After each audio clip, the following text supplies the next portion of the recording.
TV 24 news ವಾಹಿನಿಗೆ ಸ್ವಾಗತ. ರೈತರು ಹಾಗೂ ನನ್ನ ಕ್ಷೇತ್ರದ ಜನರ ಸ್ವಾಭಿಮಾನಕ್ಕೆ ಧಕ್ಕೆಯಾದರೆ ಸುಮ್ಮನಿರೋದಿಲ್ಲ. ಅಂತಹ ಪ್ರಸಂಗ ಬಂದ್ರೆ ಮೆಟ್ಟಿನಲ್ಲಿ ಹೊಡೆಯುತ್ತೇನೆ ಎಂದು ಕಾಂಗ್ರೆಸ್ ಶಾಸಕ ಲಕ್ಷ್ಮಣ ಸವದಿ ಪರೋಕ್ಷವಾಗಿ ಎದುರಾಳಿಗಳಿಗೆ ಎಚ್ಚರಿಕೆ ಕೊಟ್ಟಿದ್ದಾರೆ. ಬೆಳಗಾವಿ ಜಿಲ್ಲೆಯ ಅಥಣಿ ತಾಲೂಕಿನ ತೇಲಸಂಗ ಗ್ರಾಮದಲ್ಲಿ ಶನಿವಾರ ಸಾರ್ವಜನಿಕ ಕಾರ್ಯಕ್ರಮವೊಂದರಲ್ಲಿ ಅವರು ಮಾತನಾಡಿದರು. ಈ ಸಂದರ್ಭದಲ್ಲಿ ತಮ್ಮ ವಿರುದ್ಧ ನಡೀತಾ ಇರುವ ವೈಯಕ್ತಿಕ ಟೀಕೆಗಳಿಗೆ ತಿರುಗೇಟು ಕೊಟ್ಟು ಮಾತನಾಡುತ್ತಾ ಲಕ್ಷ್ಮಣ ಸವದಿಯನ್ನ ಟ್ರ್ಯಾಕ್ಟರ್ ಹೊಡೆಯಲು ಕಳಿಸುತ್ತೀವಿ ಎಂದು ಕೆಲವರು ಮಾತನಾಡುತ್ತಿದ್ದಾರೆ. ಹೌದು, ನಾನೊಬ್ಬ ರೈತನ ಹೊಟ್ಟೆಯಲ್ಲಿ ಹುಟ್ಟಿದ್ದೀನಿ, ಎತ್ತು ಹೊಡೆಯುತ್ತೇನೆ, ಟ್ರ್ಯಾಕ್ಟರ್ ಕೂಡ ಹೊಡೆಯುತ್ತೇನೆ. ಆದರೆ ಪ್ರಸಂಗ ಬಂದ್ರೆ ಅನ್ಯಾಯ ಮಾಡಲು ಬಂದವನಿಗೆ ಮೆಟ್ಟಿನಿಂದಲೂ ಕೂಡ ಹೊಡೆಯುತ್ತೇನೆ ಎಂದು ಆಕ್ರೋಶ ವ್ಯಕ್ತಪಡಿಸಿದ್ದಾರೆ. ನಮ್ಮ ಬದುಕಿನಲ್ಲಿ ಅವನು ತಲೆ ಎತ್ತಿ ತಿರುಗಲಿಕ್ಕೆ ಅದು ಸಾಧ್ಯ.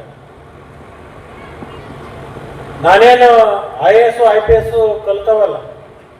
ನಾನು ನಿಮ್ಮಂಗ ಹಳ್ಳ್ಯಾಗದ ಸರ್ಕಾರಿ ಶಾಲೆ ಒಳಗದ ಕಬಡ್ಡಿ ಆಡ್ಕೊತು, ಚಿರಗಾಡ್ ಆಡ್ಕೊತು, ದನ ಕಾಯ್ಕೊತು, ಟ್ರ್ಯಾಕ್ಟರ್ ಹೊಡ್ಕೊತು ಕೆಲವೊಬ್ರು ಮಾತಾಡ್ತಿರ್ತಾರೆ. ಒಬ್ಬ ಭಾಳ ನನ್ನ ಮ್ಯಾಗ ಪ್ರೀತಿ ಇರುವ ಒಬ್ಬ ಸ್ನೇಹಿತದಾನ, ಲಕ್ಷ್ಮಣ ಸವದಿನ ಈ ವರ್ಷ ಟ್ರ್ಯಾಕ್ಟರ್ ಹೊಡ್ಯಾಕ ಕಳಿಸ್ತೀನಿ. ಅರೆ ನಂದದು ಉದ್ಯೋಗದ ನಂದದ, ನನ್ನ ಬದುಕದು. ನಾನೊಬ್ಬ ರೈತನ ಹೊಟ್ಟೆಲಿ ಹುಟ್ಟಿದ್ದೇನೆ, ಎತ್ತನು ಹೊಡಿತೀನಿ, ಟ್ರ್ಯಾಕ್ಟರ್ ಹೊಡಿತೀನಿ. ಪ್ರಸಂಗ ಬಂದ್ರೆ ಅನ್ಯಾಯ ಮಾಡ್ಲಿಕ್ಕೆ ಬಂದವನ ಮೆಟ್ಲನು ಹೊಡಿತೀನಿ, ಮೆಟ್ಲನು ಹೊಡಿತೀನಿ.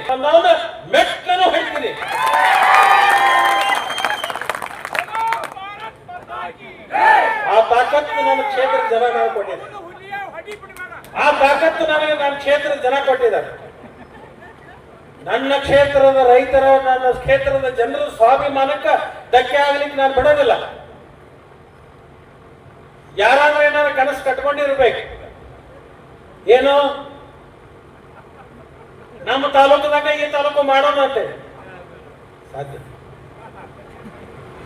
ಇಲ್ಲಿ ರೈತರ ಅಡ್ಡ ಅಲ್ಲ, ವಿಜ್ಞಾನಿಗಳದಾರ. ಇಲ್ಲಿ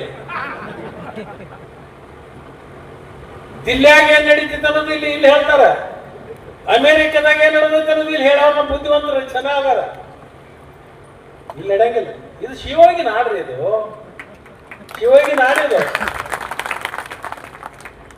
ಅವನು ಏನ್ ತಿಳ್ಕೊಳಕತ್ತಾರು, ಗಪ್ಪಿರೋಣ ಇದು ಯಾಕೋ ಮಬ್ಬ ಆಗೈತಿ, ಇದು ಜನ ಮಡ್ಸಕತೈತಿ ತಿಳ್ಕೊಂಡು.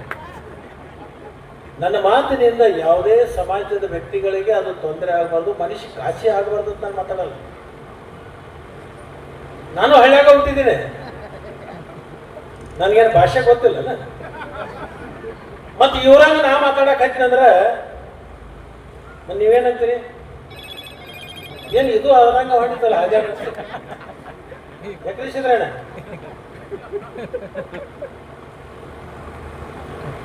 ಇದನ್ನ ಹೇಳ್ಬೇಕಾಗಿತ್ತು ಒಮ್ಮೆ ಈ ಸಂದರ್ಭ ಇತ್ತು, ಅದರ ಸಲ ಹೇಳಕತ್ತೀನಿ. ನಾನೇನು ದ್ವೇಷಿಸಿದ್ದಲ್ಲ. ನನಗ ಶ್ರೀರಕ್ಷೆ ಆಗಿರ್ತಕ್ಕಂಥ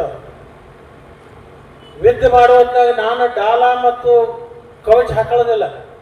ಇಡೀ ನನ್ನ ಕ್ಷೇತ್ರದ ಜನ ನನ್ನ ಇಡೀ ಶರೀರಕ್ಕೆ ಕವಚ ಆಗಿ ನಿಂತುಕೊಂಡಿರ್ತಕ್ಕಂಥವ್ರು 1,31,000 ಜನ. ನನ್ನ ಉದ್ದೇಶ ಏನಪ್ಪಾ ಅಂತಂದ್ರೆ, ಇದನ್ನ ಕೇಳಿ ಅಭಿಮಾನಿ ಒಬ್ಬರು ಮಾತನಾಡಿ, ಸಿಂಹ ಸುಮ್ಮನಿದೆ ಅಂತ ಎಲ್ಲರೂ ಕೂಡ ಮನಸ್ಸಿಗೆ ಬಂದಂತೆ ಮಾತನಾಡ್ತಾರೆ. ಆದ್ರೆ ಸಿಂಹ ಒಂದ್ಸಾರಿ ಮಾತನಾಡಿದ್ರೆ ಅದು ಮಾತಲ್ಲ, ಘರ್ಷಣೆ ಆಗಿರತ್ತೆ ಅಂತ ಅಭಿಪ್ರಾಯ ವ್ಯಕ್ತಪಡಿಸಿದ್ರು. ರಾಂಬೆಳ್ಳೂರು, ಅಥಣಿ, ಟಿವಿ 24 ನ್ಯೂಸ್. ಕನ್ನಡಿಗರ ಮೆಚ್ಚಿನ ನಿಮ್ಮ ಟಿವಿ 24 ಕನ್ನಡ ನ್ಯೂಸ್ ವಾಹಿನಿ ಇದೀಗ ಟಿವಿಯಲ್ಲಿ ಲಭ್ಯ. ಕರ್ನಾಟಕ ಮತ್ತು ದೇಶ ವಿದೇಶದ 360 ಡಿಗ್ರಿ ಸುದ್ದಿ ಹಾಗೂ ಉತ್ತರ ಕರ್ನಾಟಕ, ಬೆಳಗಾವಿ, ಬಾಗಲಕೋಟೆ, ಧಾರವಾಡ, ಹಾವೇರಿ, ಗದಗ, ಬಿಜಾಪುರ ಜಿಲ್ಲೆಯ ಕ್ಷಣ ಕ್ಷಣದ ವಿವರವನ್ನ ಪಡೆಯುವುದಕ್ಕೆ ಟಿವಿ 24 ಕನ್ನಡ ನ್ಯೂಸ್ ವಾಹಿನಿಯನ್ನ ಲೈಕ್ ಮಾಡಿ, ವಿಡಿಯೋಗಳನ್ನ ಶೇರ್ ಮಾಡಿ, ಕಮೆಂಟ್ ಮಾಡುವ ಮೂಲಕ ನಮ್ಮ ವಾಹಿನಿಗೆ ಸಹಕಾರ ನೀಡಿ ಮತ್ತು ಚಾನೆಲ್ ಅನ್ನ ಸಬ್ಸ್ಕ್ರೈಬ್ ಮಾಡಿ. Thank you.